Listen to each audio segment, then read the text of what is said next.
Hai guys, bersama kita review apa hari ni? Hari ni kita ada MyDrift. Dia boleh hold daripada birth sampai 22 kilo. Dia adalah upgrade punya version daripada MyTrax. Kalau tengok dia punya tayar boleh drift guys. Cara nak drift dia senang je, just tekan button ni. Tayar dia boleh pusing 360. So kalau tak nak drift, kita tekan semula.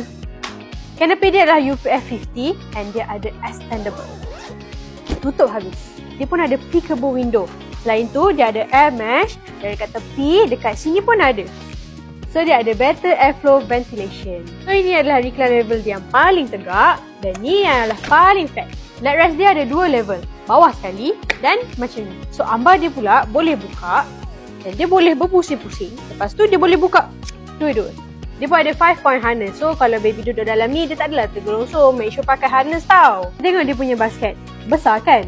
Easy access. Nak letak barang banyak-banyak pun boleh. Nak jadi travel system, tak ada masalah. Tak payah guna adapter. Just ada infant carrier. Kita reclinekan. Lepas tu, klik. Jangan lupa, dia ada secondary lock tau. Dekat sebelah sini. So, ni adalah secondary lock dia. So, inilah bila dia unlock. Dan ni adalah bila dia lock. See? Infant pun takkan bergerak. Brake dia adalah one touch brake tau.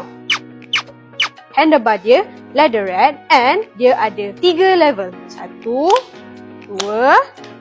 3. Untuk parents saya suka beli air, kopi ke apa, boleh letak kopi dekat dalam ni. Tayar dia ni adalah foam tayar tau. So, dia boleh lalu dekat kawasan yang berbatu-batu. Dia bukan plastik. Seat dia ada flat, so dia ada better suspension. Ni cara nak lipat dia. Kita alihkan harness dia. Nampak ni, full strap, push to lock. Kita alih ni.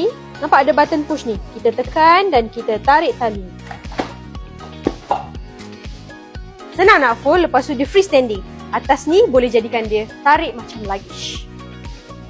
Kita nak buka dia. Dekat sini dia ada lock dia. Kita buka lock dia. Lepas tu siap. Yang ni naikkan.